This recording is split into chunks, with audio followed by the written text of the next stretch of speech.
You will have noticed that much of the discourse in the media is about what does not work. It is about crises, not just one crisis, but multiple crises. It is about uncertainty, and it is important that we talk about these problems. There are huge challenges. We have wars going on. There are impending famines, major problems related to food insecurity and malnutrition. We've just gone through an awful pandemic. There are threats of violence and terrorism, natural disasters, all of this, and not least climate change, the anxiety that it is creating. There are lots of young people around the world who are really, really worried. They're worried about their future. I'm not saying that they should not be worried. I'm not saying that we should not be talking about these crises and these problems. I'm saying that we need to balance the picture. Let's not just talk about the problems. Let's also talk about what works. Let's look at the facts. And why is it a problem to talk about crises? If we do talk just about crises and all the problems and challenges, it often leads to a sense of helplessness. There is no hope. It leads to paralysis, institutional inaction. We think that nothing works. There's no point in living. And it is also creating a lot of mental health challenges, as a lot of the research that has been published in the Lancet journal series shows that people are really worried. It's the Greta Thunberg generation. They're worried that our decisions today are just not good enough to ensure that they have a future. Now, not everything is bad with crisis. Sometimes crises can actually generate some fantastic action. And again, the pandemic is a good example of how, because we all agreed that this was a big crisis, we were able to, thanks to Operation Warp Speed, thanks to a collaboration between private sector and public sector actors, we were able to develop a vaccine in record time. Who would have thought that that was possible? So there was something phenomenal about these crises that generated this fantastic action. But I would say that this is more the exception than the rule. By the way, if you see me perspiring, it's not because I'm nervous, it's just very warm in here. So the crisis-induced response is good, but if you look at much of human history, hope is not something new. We've been talking about hope for a long time. Hope is what gives people, particularly those that are marginalized, a sense of purpose, that not everything must end now. We're not just talking about extinction anymore. We can actually develop something that'll make sure that we have a better future. So I want to make, and I hope that we all can make, a more persuasive argument for hope. But it can't be naive optimism. It can't be just based on assumptions and hoping against hope. It has to be based on facts. So let's have a look at the facts. If you look at any source of data development indicator, you will see that this is, and it may surprise you, there's never been a better time to be alive than today. There's never been a better time to be alive than today. Okay, if you look at indicators such as life expectancy, the global life expectancy now is over 70. This is a new thing in a way. Just a few decades ago, there were lots of countries where life expectancy was hovering around 30, 40. There was the HIV/AIDS epidemic. You had a lot of countries where people were just dying at a relatively young age. Now the global life expectancy is over 70. In many countries, it's over 80.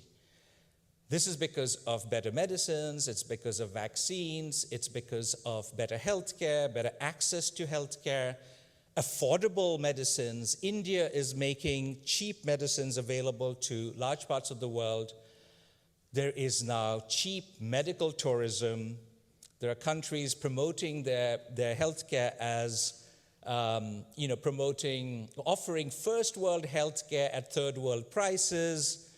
You see enormous improvements in health. You also see the biggest success stories has been in relation to reduction of extreme poverty. Now, we have to balance the picture. Over 700 million people are still living in extreme poverty. This is a big problem. And there are some scholars, some of my friends, who argue that the very fact that we have world poverty and these sheer huge numbers of world poverty means that the rest of the world hasn't done a good job, that poverty is a violation of human rights. And I'm sure they have a big point, and it is something that we have to work continuously to reduce. But we've also seen spectacular reductions in poverty. And it may surprise you, or you may be aware, that one country alone lifted over 500 million people out of poverty in 20 years. It's China. India has lifted several hundred million people out of poverty. Many, many parts of the world you've seen phenomenal poverty reduction. Look at another big challenge we face, energy. Energy poverty is something that characterizes large parts of the African continent. Several hundred million people don't have access to electricity or clean energy sources. And this is a huge challenge we need to work with. But also look at the statistics in terms of electricity coverage. Asia has made phenomenal progress, and so has Latin America. Some parts of Africa have also made good progress. So it's not like it's all bad. And you can go down the list in relation to education, look at infrastructure, look at any indicator. There are huge challenges, but we've also made progress. So why is it that we only talk about all the bad things and never talk about what we've achieved? Why is it that it is sometimes seen to be smart and clever to be pessimistic? It is seen to be intellectually superior to be critical, and naive and stupid and dumb to be optimistic. And that is what we really need to get away from. And this is where there are some people who've been fantastic at communicating this message.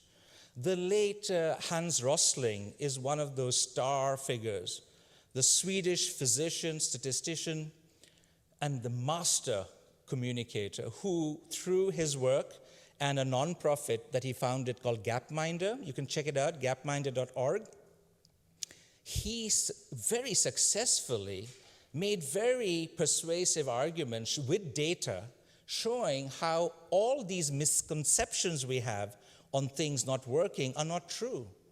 In fact, there's a lot of evidence, as Hans would show, through very attractive graphs and figures that, challenge the popular misconceptions.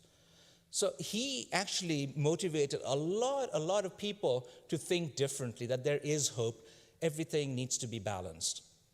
Let me just briefly mention two books that have recently come out. One is by my colleague Charles Kenny, who is a senior fellow. He's an economist at the Center for Global Development in Washington, D.C., and he wrote a book specifically meant for young students, children, his children's age, because he felt that a lot of the discourse among young people is just focused on the negatives. It's on the crisis, the fear, the helplessness. So he wrote a book called Your World Better, Global Progress and What We Can Do About It, or What You Can Do About It.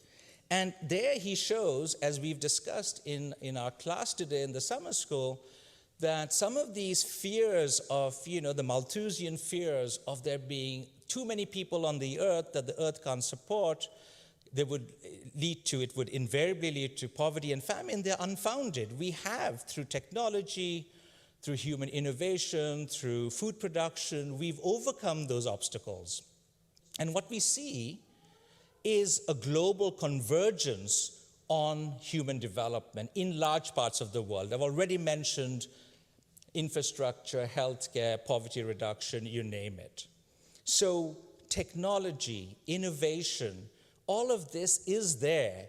Now, you may say sometimes we put too much faith in technology. You may be right. But we have also seen that technology has made us progress in some sectors in some ways. Another recent book that has made news headlines is by Hannah Ritchie.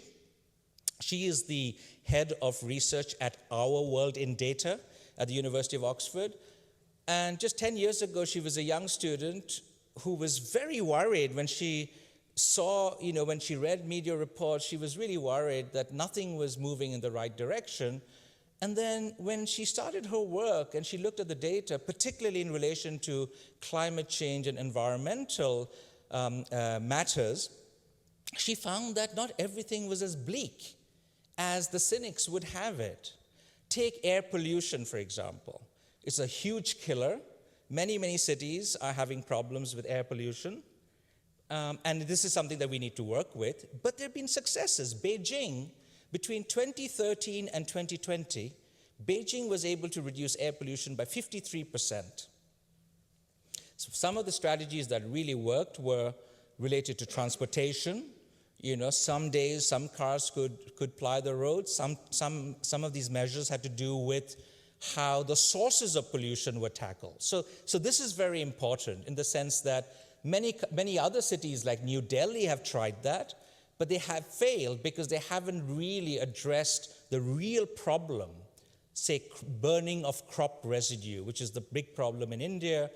So doing something with transportation will not have the kind of effect if pollution is coming from other sources. So we can do it, but we just have to do it better.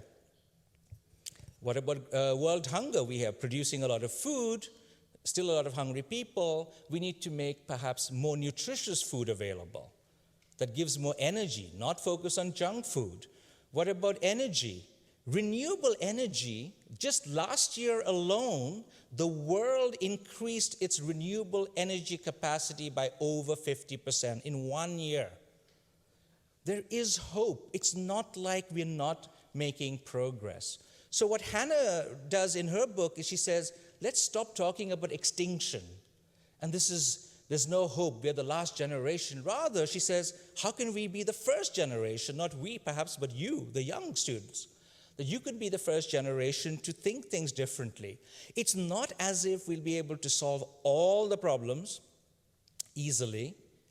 There will be some people, large groups of people who will be affected by climate change, but it is really up to us to see how we can minimize that. How few people will perhaps benefit, not so many as would happen if we did not do anything. So let's zoom out a little bit. It's important to focus on the details, but we also have to see the bigger picture. We have to be optimistic. Which brings me to the final aspect of what I wanted to say today, which is where the politics comes in. So usually the discourse, the discussion, if I can sum up, is that there's so much crisis, there's so many crises, overlapping crises, insurmountable challenges, and the lack of political action, that politics has failed, which is very strange in the sense that if you look at some of the more recent election campaigns, there's always a sense of hope. President Obama, it was about hope. Yes, we can do things. There is the sense of political mobilization around the idea of hope. But largely, the literature shows that that kind of initial euphoria leads to a lot of failures. That hope hasn't delivered, whether it is Greece, whether it is the US, whether it is low-income country context, you name it. A lot of politicians talk about their dreams, hopes and dreams, but they don't materialize. And that leads to, again, more frustration that politics is failing us. And it is in this context, we really need to understand why is politics failing us? Is there something wrong with the way in which we understand the state? Is it doing certain things without really consulting people, its citizens?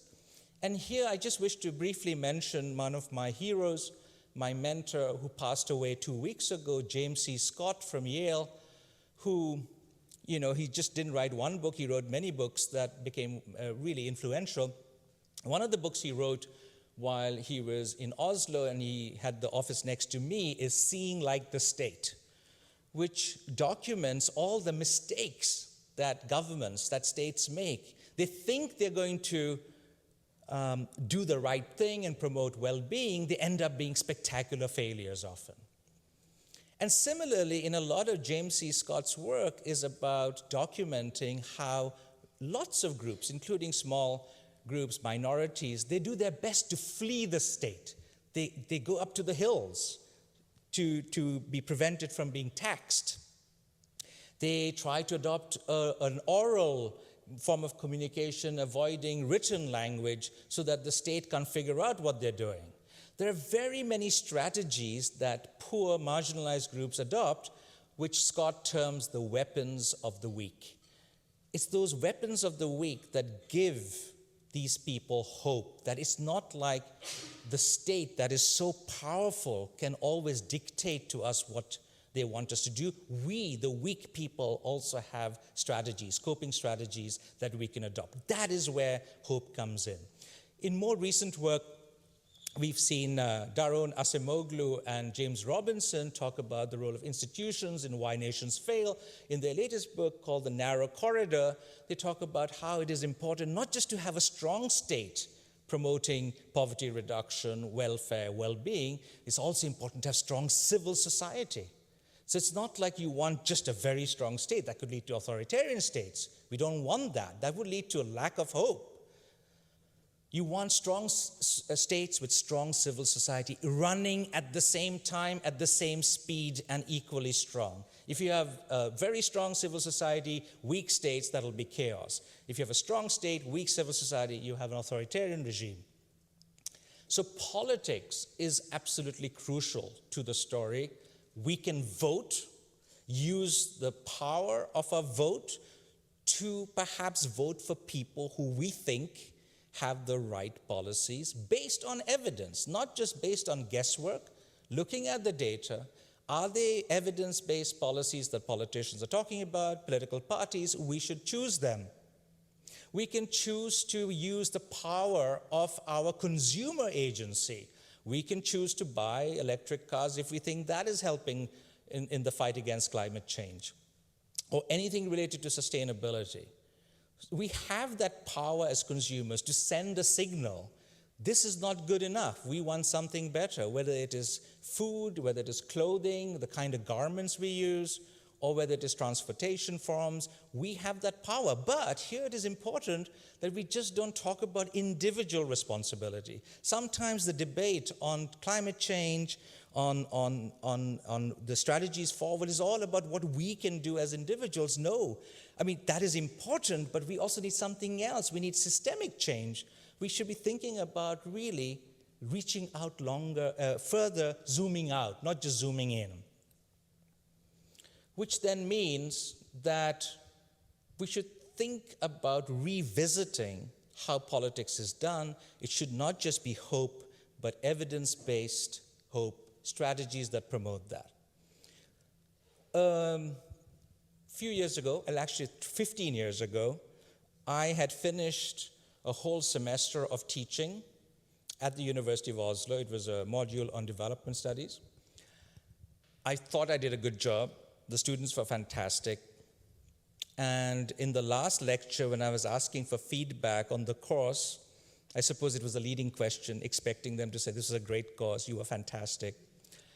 They said, yeah, we liked the course, but everything you told us over the last 4 months was so depressing.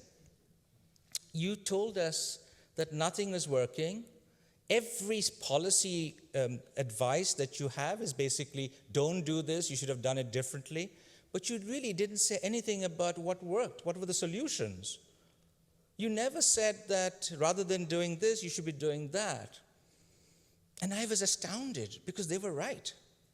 So my students 15 years ago challenged me. They said, can you give an extra lecture on what works?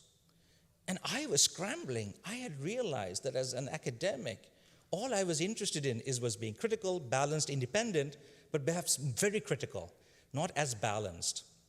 And so I did a rapid look at the literature, and there was so much that actually pointed in that what works direction. And the reason why the students told me they wanted me to give this more optimistic take was they said, you're not giving us any hope. We want to work for the UN, the World Bank, for the civil society organizations. all you're saying is there's no point in doing anything. And so I developed a module, thanks to my students, and with their feedback. And we did a massive open online course with students in 142 countries, with lecturers from all over the world, from the global south and the global north. It was on what works, promising practices in international development. It's still available online. It needs to be updated. It's free if you're interested. I've tried to tell you today that crises are here to stay. There are lots of crises, but we need to balance the picture. We may also have to figure out that not everything is win-win, that there may be trade-offs involved. We can't have improvements in every indicator. I also think it is very important that whenever we talk about global challenges, we don't really just talk about these with a very Eurocentric focus, a Eurocentric lens. We have to remember that when we talk about degrowth or anything related to climate change, etc., we have to be aware that we are perhaps better able to tackle these crises because we live in wealthy countries. Even though all of us will suffer, we will perhaps suffer less than many other parts of the world and the populations in these countries who actually have a long history of combating these challenges. For them, it's not new. So we must be appreciative of how other people live, the other half lives, and not just simply think about the way in which we conceive this to be a problem. So there are lots of things we can do, and I hope that this topic of hope and optimism is not perceived as being, as I mentioned earlier, naive. It's not just an illusion, it is actually based on facts. And I hope the Circle U community, students here, but also faculty members, will continue this conversation, and we will certainly do that in the next 20 minutes, where we talk about strategies that students, that academics can use to promote much more of that optimism in relation to global development, but also in relation to our daily lives. Thank you very much.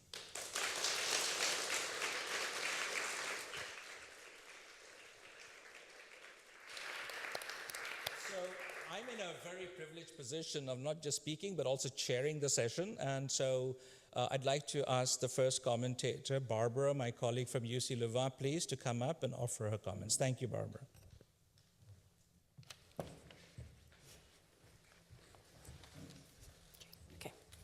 Okay, hello everyone. Thank you for being here. Thank you for the opportunity to contribute briefly to this broader conversation. Since I have a short time span, I will focus on one particular topic I've worked on, the discourse of digital activism, mainly digital activism related to the fashion revolution movement. I'll be talking about this, but this has been mainly joint work with many other colleagues, among others Sara Greco, but also some others. In case you don't know the fashion revolution movement, it came in reaction to and also as a commemoration of the collapse of the Rana Plaza factory in Bangladesh. It's a huge garment factory that produces for many Western brands that you probably know, brands like Zara, for instance. In this collapse, a lot of people died, others were wounded, and more generally, it raised attention as to the poor working conditions of many people that actually produce our clothes.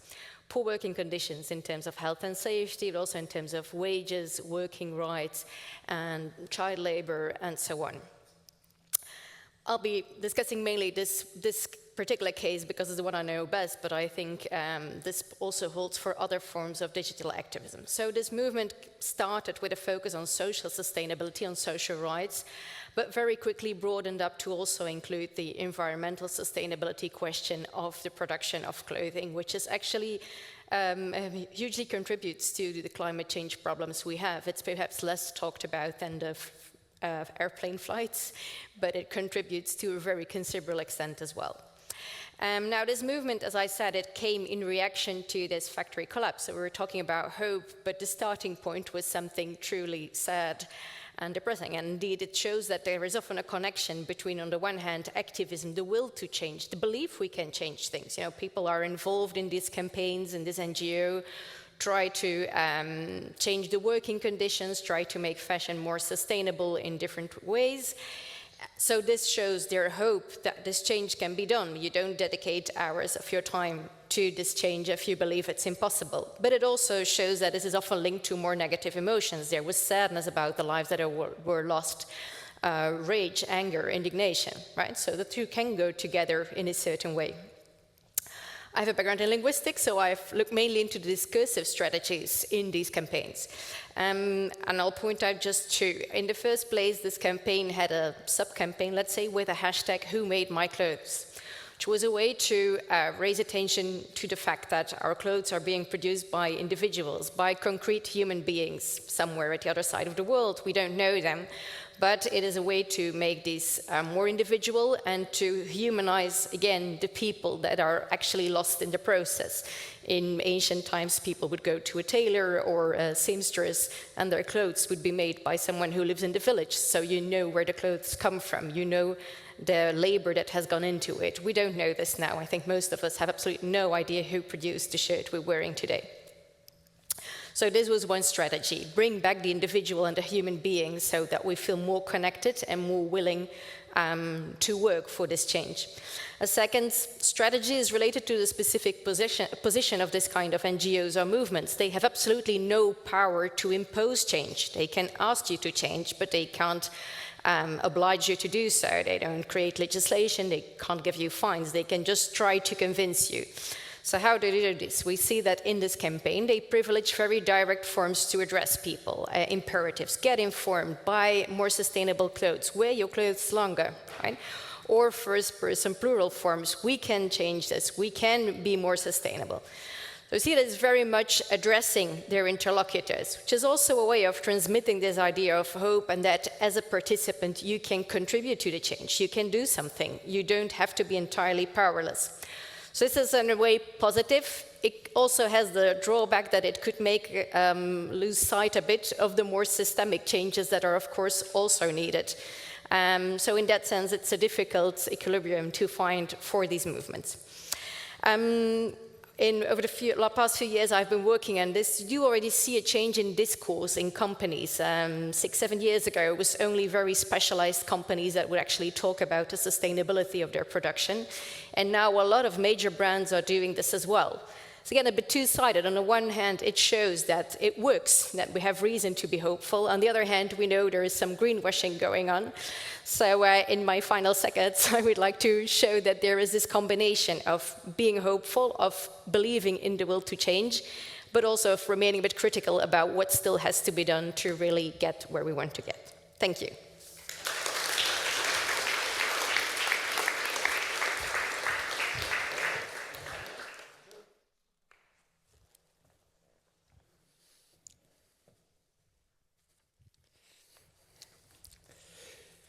Hello, everyone. Thank you for the invitation. I'm very happy to be back. A while back, we organized as part of Circle U activities at the same place, a national conference about the war in Ukraine. It was a very successful event, so I'm glad to be back on a crime scene, although this on a nicer topic. I have a bit of tougher task because I'm international relations scholar by my vocation, and we are generally pessimists. We talk about war, destructions, rivalry.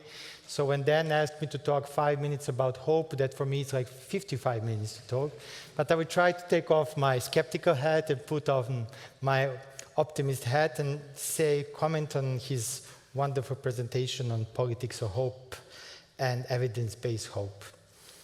I actually have 3 points to raise, and they are very brief, but I think kind of reflects on what Dan was saying. Point number one would be that in culture where I come from, it's a Balkan culture, we have a saying that says that the things that die last is the hope, which is very interesting saying. It can mean many things, but I would like to interpret it in kind of 2 ways. One would be that it's actually that hope is the first thing, but most probably the last thing that we cling on when we are facing some struggle, being a personal struggle, national struggle, global struggle, right? So hope is always there for as a kind of backup for us, which is very interesting because we usually, when we are in crisis, we think about other things and not actually about hope. And the second thing about this saying is actually that kind of made me think, and I kind of have a feeling that hope is something that is very, very resilient, if you want to say it like that, because it's just like some animals and plants. It can survive anything, even a nuclear disaster, right? If we would, God forbid, have a nuclear disaster, we will still hope for better tomorrow after that. So it's a very, very resilient concept. We take this for granted, and I think we shouldn't. My second point is that although we do all hope, our hopes are very different, right? Here in Norway, in countries like Norway, we may hope for, like global peace, more equal societies, climate shift, but certainly these are not hopes around the world, right? If you go down south, some people are hoping for more dignified life, for better living standards, right? Or if you go even down further south, maybe you're hoping just for physical survival, right? Just to survive. So yes, we all hope, but our hopes are very different. And I think we should always remember that there is certain kind of inequalities in hope, right? And this is something that we need to work on. And my final point is something that Dan has already mentioned, and I think it's a kind of a key point, that hope is actually the weapon of weak and oppressed, as Paulo Freire would say. Dan mentioned James C. Scott, but there are other people who also use that. And it's a very interesting point because, yes, we are living in the best moment in history. Many scholars argue that, including Steven Pinker, the most peaceful time, right? But we didn't come here in an easy way. It has been a struggle, right? And if you look at the 20th century, it's a century of many victories, from ending the Second World War to decolonization of Africa and Asia, ending dictatorships in Latin America, unified Europe, ending apartheid in South Africa. So many victories that came one after another. And it's very unlikely that these victories would happen if we were not hopeful in better future. So I think this is something that we easily forget. We always are consumed with the present moment, but if you look back, we see that actually we have actually many things to hope for, right, and to be grateful. And it's not only the past, right? As we speak, for example, in my country, tens of thousands of people are mobilizing against dangerous forms of mining, against government, international cooperation. They're using facts, but also trying to prevent something. And there are so many examples around the world where being on a personal level, being on a group level, even on a global or national level, people are actually fighting for kind of better tomorrow. And it's always, these kind of actions are always motivated by hope and optimism. And on that hopefully optimistic note, thank you very much.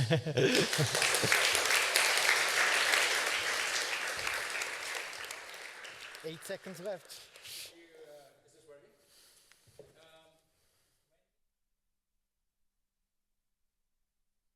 Hello, can you hear me?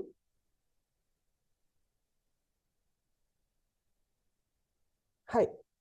You hear me, right? Because I don't hear you if you don't talk in the microphone. Hear you, Wendy. Perfect. So, hi to everyone. Thank you so much for the invitation. My name is Wendy Morel. I'm from Mexico, and I'm doing my PhD in Humboldt-Universität about a project that is called the Handprint Initiative. Just to give you a quick information, I have been a teacher in Mexico for more than 20 years. And one of the things that we realized, or I realized when I was in teaching this part of environmental education, is that the main message that we are giving in education is whatever we do, we are killing the planet. So the world is about to end, and it's my fault, it's your fault, it's everyone's fault. So when you are teaching and you are giving this message, definitely what is going to happen with the students, or the answer that we are having normally is that, okay, if is everything lost, why should I care? Or the problem is so big, so complicated that there's not any kind of solution. So at the end is that I don't know, and why should I care about this? And part of this work, I realized that I like to use this example. In the moment that I always said, I'm coming from Mexico, can you ask yourself, how many of you start thinking, Mexico, a lovely country, they have a lot of beaches, a lot of food, biodiversity, cultural diversity. And how many of you thought, Mexico, whoa, dangerous, poverty, killing, the border with the United States, Donald Trump. So in that way, the way that we are teaching, the way that we are doing things, we are always focusing in the negative aspect. So that's when we started to doing this project, the handprint initiative, what is focused or is based in this concept of the handprint, which actually was former or created in India, which means that or it comes more for a 10-year-old kid that says why we always focus on the negative things and we are not talking about the positive things, the positive actions that we can do for the future. Since there are a few works about the handprint, and in this case, what we are doing is how can we change the perspective of education for a more positive one? Instead of talking about only the problems, why we are not talking about the solutions? You have to think about that when we talk about with the young people, by the time that they are in the university, if they go with this idea, at the end, they're not going to be active. And several authors say that, for example, that the vision of the future always impact the actions and the attitudes of the present. So what we are expecting that the new generations, or even your generations, my generations, do something, well, the message, when the message is always the same thing, everything that we are doing is doing some damage. So in that sense, what we are trying to do is that we need to change the way that we are teaching. We need to go from this negative message to a more positive one. Because when you start giving this hope to the students, these activities, this empowerment to say, whatever you do has an impact and it could be a good impact for the future, actually, you are also creating the change makers. You are also supporting the people to be more politically active, because it's one of the other issues that we have, that if they say, well, the problem is too big, let's the society fix it, or the politicals decide it. And it's what Professor Dan was saying at the beginning, how can we change the politic into a politic to hope when the kids or the students, they don't want to be any more politics, because all the things that they can hear around that is what it's all wrong in our world, in our countries. So one of the things that we have realized with this project is that changing the perspective in education, it's not an easy fact. You are not only talking about changing the way for the students, it's also about the teachers, and also about the curricula, and also about how can this storytelling can be in a more positive one. And definitely what we have seen with the students is that when you start talking about, let's talk about solutions, you realize that immediately they already know what is the problem. So we are trying to change in a way that if you already know the problems, the facts, like Professor Dan said, now we have to start thinking about always in solutions. So I hope this idea from the handprint can keep into you and give us an idea that from the politics of hope, what could be the good actions or the good politics that we can come up for the future to fix these problems. Thank you so much, guys.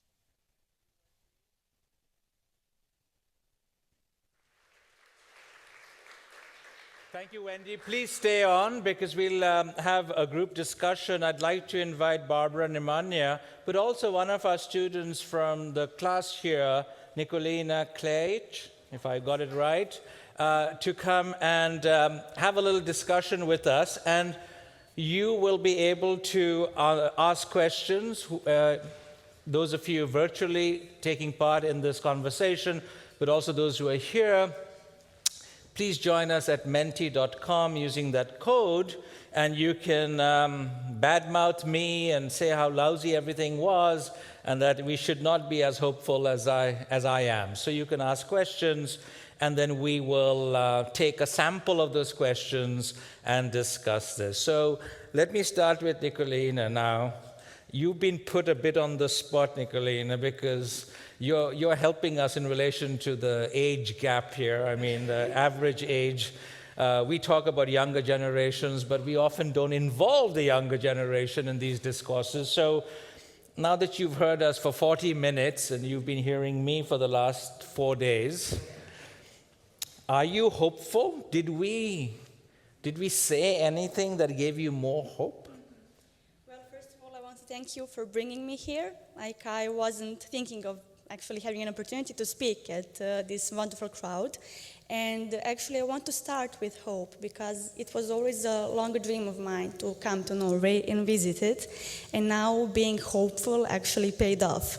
So that's one joking point. But yes, I think there is hope, and I think that this room is actually a proof of that, because these people are actually showing that hope is solidarity. And we all come from different backgrounds. We are from Serbia, from Germany, from Denmark, France, Czechia. And there is this one thing in common, like, okay, there is a lot of crisis, but we can work together and we can get to know each other and see that at the end of the day, we are all just students, young people, that if we don't have hope, who's gonna have it? So we need to be hopeful, not just for the future generations, but for our sake. Wonderful. So if we are hopeful, and this is for all three of you and also Wendy, you know, we always say that there's all this evidence, and yet we don't look at that. So if you're a politician, if you are an activist, depending on your expertise or your interest area, one is often tempted to choose the most pessimistic projection. And my take on this is that it's because we think by creating more hype and fear, we will have action. But it often has the opposite action. And so my question to you, and I hope you can still hear me, Wendy, is how do we do something that can change this cherry picking? Why can't we provide a more balanced perspective? Why is it that we always tend to focus on the negative? What will it take to focus on the positive? Because there is evidence out there, we just have to use it. Barbara, Nemanja, Wendy, anybody wants to reflect on this? Nemanja? Okay, why am I first? Just joking.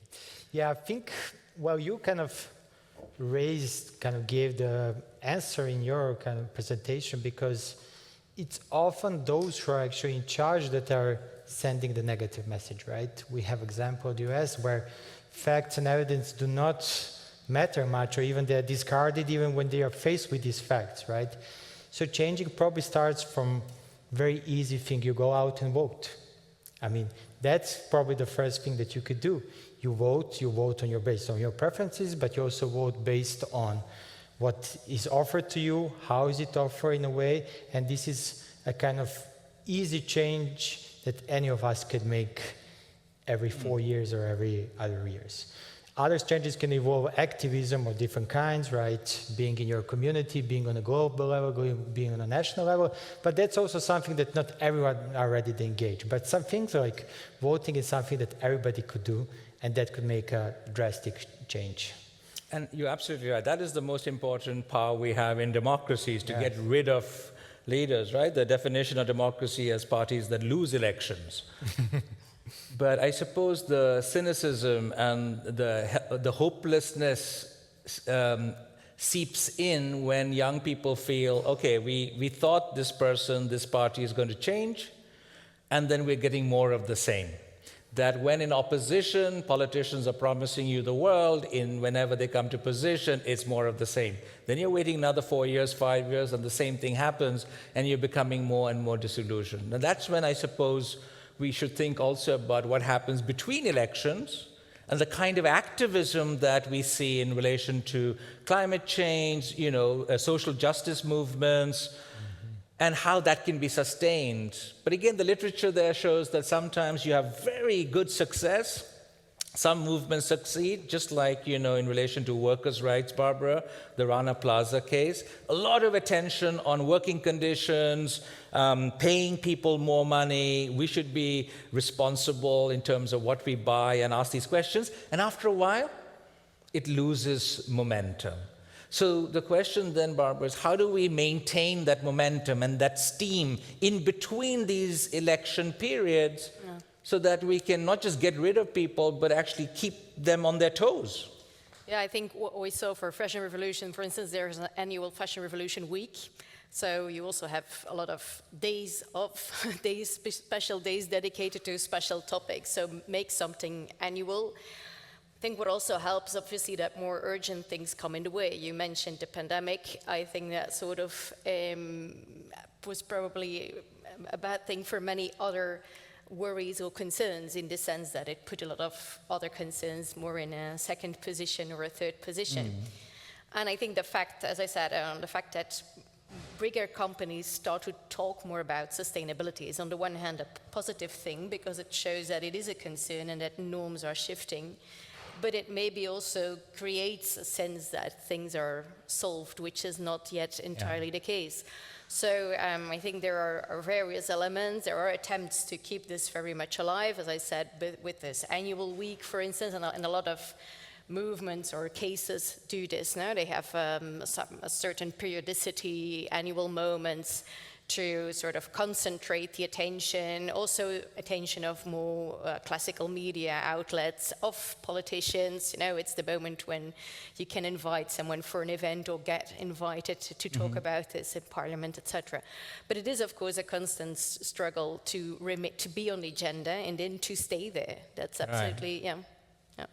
I'm going to slightly just bring you soon into the conversation, Wendy, but I wanted to ask you, Nicolina, since you're representing the youth in this context, how worried are you about the future?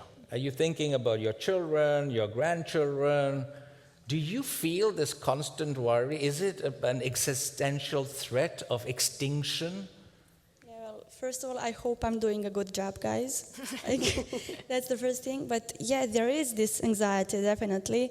But the one thing that I've learned, especially during COVID period, is that you need to step down, stand and look around you and just look at the world and not be so speedy. Because we live in a world that everything is changing constantly and very quickly, and sometimes we forget what is truly important. We go from one thing to another, just like machines. Human beings are not machines, and we need sometimes to breathe in the air and relax, and that is very important thing. And I think that also it's important to understand that everything is a choice.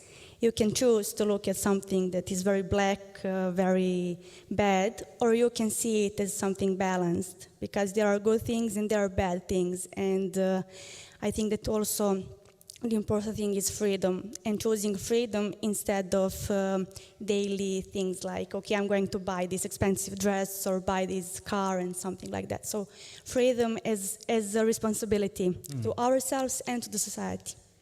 Good. Wendy, how you mentioned that we should teach differently. We are all a part of the CircleU Alliance, and if we were to adopt this more hopeful approach in teaching, communicating, disseminating our research in a balanced way, motivating students, making them more hopeful, what are the first steps we should adopt, Wendy, that would change the system from within? And what kind of approach should we be thinking of to promote that more hopeful message? I will start talking about guilt, that we should not feel guilty, because that's what had been the teaching way. You have to feel guilt about everything. And I will say that you have to start in that part. Being guilty is that you need to figure out what are your responsibilities. And when you think about what are your responsibilities, then you can decide it, or you can analyze yourself and say, okay, what is they have done and what is my responsibility in this part? So I will say that you have to start taking out guilt from the equation, because like you were saying, and all the panel was saying, when we talk about this negative issue, you have to think about that teaching in the negative way is also this kind of technique to divide people. When you have a negative situation, when you have all these bad things, you can address more the division of the people or the countries or the societies, instead of talking about hope and talking about community. I will assume that for me, the first step is taking the guilt from the equation and also start promoting more this part of the community feeling, because after even the pandemic times, people are feeling more lonely than ever. And then will be, as the people were saying there, that we should talk about what it means to be happy. Because right now, one of the messages is that if you wanted to be happy, you have to buy things. Yeah. And I think that we should go to these different elements. What makes you happy? What is the world that you want? What is the future that we want? And in that case, how can we start getting steps to that part instead of just focusing in the negative? That will be the way that I will start it. Okay. And that's certainly something that we in Circle U can initiate, a different sort of mindset. I want to ask our friends here, are we getting questions that we would like to? We have like 9 minutes. Okay, so we are having some of the questions here. You need to be logged in to see the questions. Okay, we'll wait for that to come back. But I want to challenge my colleagues here to think a little bit about whether they would be able to change their approach following this. It's too early. It's only been 45 minutes, 50 minutes. But my experience was when I devised this What Works module, I asked my colleagues, can you teach? And we're doing this at an international, global level. And it was very difficult to get my colleagues. Some of them were very reluctant because they felt talking about hope and optimism was not a very serious thing. It was much cooler and smarter to talk about the critical stuff. Are you guys more comfortable to talk about what works now? Is there something that you could do to change your IR perspective that is obsessed with crises? Nemanja?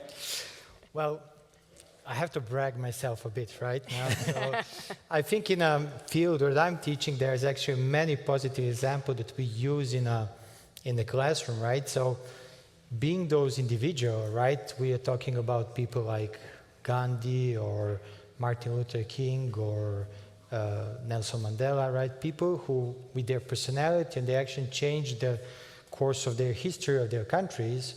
Or we talk about peace movement across Eastern Europe, West Europe, US, Japan. We talk about organizations. So there are actually, in my field, there are a lot of positive examples that I do mention in the class, right? And these are kind of far-reaching changes that these actors brought in. What is interesting sometimes when you put this in front of the students, that they sometimes do not accept the magnitude of these changes, right? From a historical perspective, that doesn't seem as a grand victory of transiting South Africa from apartheid to democratic society without violence. So yes, we do that in a classroom, but as I said, from the present perspective where everything is so bleak, sometimes even these positive examples that are in front of your face, it's very hard to kind of accept them in that sense. I'm just going to go quickly since we have 6 minutes left. One of the questions is, most of the time elections are held by fear. How could we challenge this fact? How can we, I suppose, change that? How can we create a situation where elections are not based on fear? If you were to vote, Nicolina, what is it that makes you vote? Is it because you want to change something, or is it more like you're hopeful that this person has a better solution? Thank you for asking me, because coming from Serbia, like elections are a very big topic there, and fear is actually one of the main tools that the regime is using to suppress people, definitely. And I am always that one boring person that goes out and says, go vote, go vote, go vote, because it's not important who is the leader of the country. It's important that the system is made so that that person can be held accountable and can be changed. And with elections, that is one way that we, as people, as citizens, can do something better for our country. So elections are very, very important for our democracy. Okay, we have another question. You talk about evidence, but what kind of evidence would that, and what would that be like? And in times of echo chambers and alternative facts, is there any such thing? I think it's meant for me. So I think the main argument is that when we are fearful or when we are hopeless, it is often based on, could be media, and you're right, it could be these echo chambers that are just talking about the same thing. People are just making each other more paranoid. But the evidence I'm talking about is things that is easily available. Nemanja talked about these indices. There are databases. I was giving you the example of Hannah Ritchie. She works for something called Our World in Data. So if you just search for Our World in Data, you will see categories by climate, environment, infrastructure. You can look at that. You can look at the progress. You can look at poverty reduction. You can look at reduction in maternal mortality. There is evidence from the World Bank, from UN agencies, from NGOs. There is a lot of evidence there. You're just looking perhaps in the wrong direction, or the media is creating sensational stories. Now, the media talks a lot about IPCC reports, about the 1.5 degree, the target that we are going to miss. Everything is focused on us not reaching that target. It's almost like creating that sensationalism. Yes, these are worrisome things, but let's also balance the picture. Maybe balancing the picture won't sell newspapers. But as academics, we can certainly look, there is a lot of evidence. It's not just guesswork, it is science. Anybody wants to chip in here? I'm sorry. Yeah? I have a little example of evidence that is, we had held elections in Serbia in June, and there is this little municipality in city of Niš where for the first time in I'm not sure how many years, the opposition won. So it is a small municipality, but still you have to go and do something. You cannot wait for somebody else to come and save you, even though the politicians are always saying that we are going to save you. You have to do it yourself, because freedom is not a given, it is won. Wendy, I'm sorry, I hope you've heard some of the questions that were asked. Would you like to reflect on any, both or one of them? I think that sometimes it happens to me that I struggle to keep optimistic because there are so many bad things in the meantime. But for me, in the part of the facts, how can we, or where I can address, my answer will be, let's go local. Because maybe you don't have this big data, but you also can analyze your own community and from there say, okay, what is the things in our community that we can change? How can we transform this to a better situation?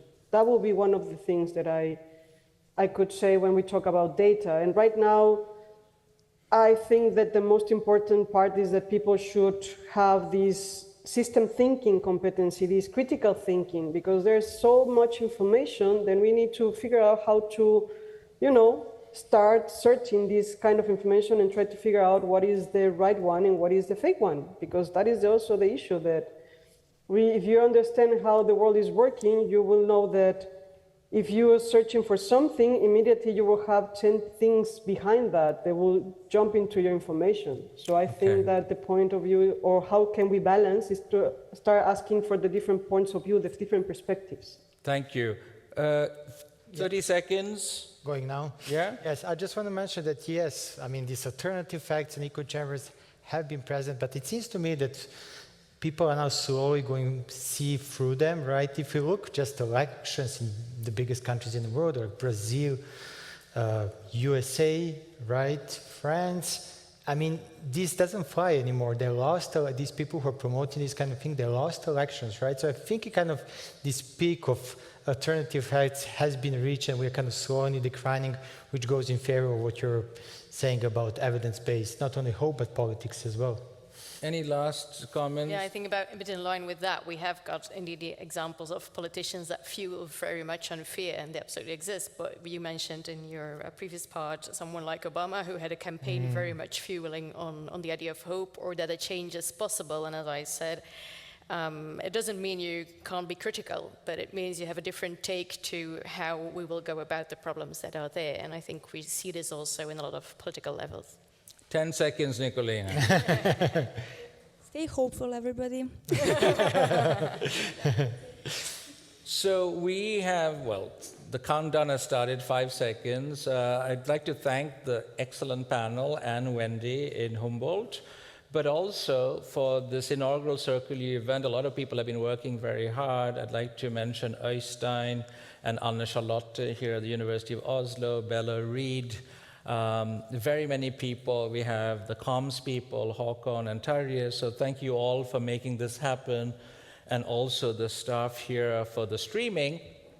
I think, we are the first out, so we're the guinea pigs, so this may not have been as slick a production as we would like, but we can, I'm sure, improve. And hopefully there will be very many Circle U open conversations. So thank you, the students who are here today, which made us feel very important and welcome because it's a full house. That was also the cunning plan behind our idea of having the open conversation in early August, when I know a lot of our colleagues down south are on holiday. But anyway, thank you all very much and have a wonderful evening.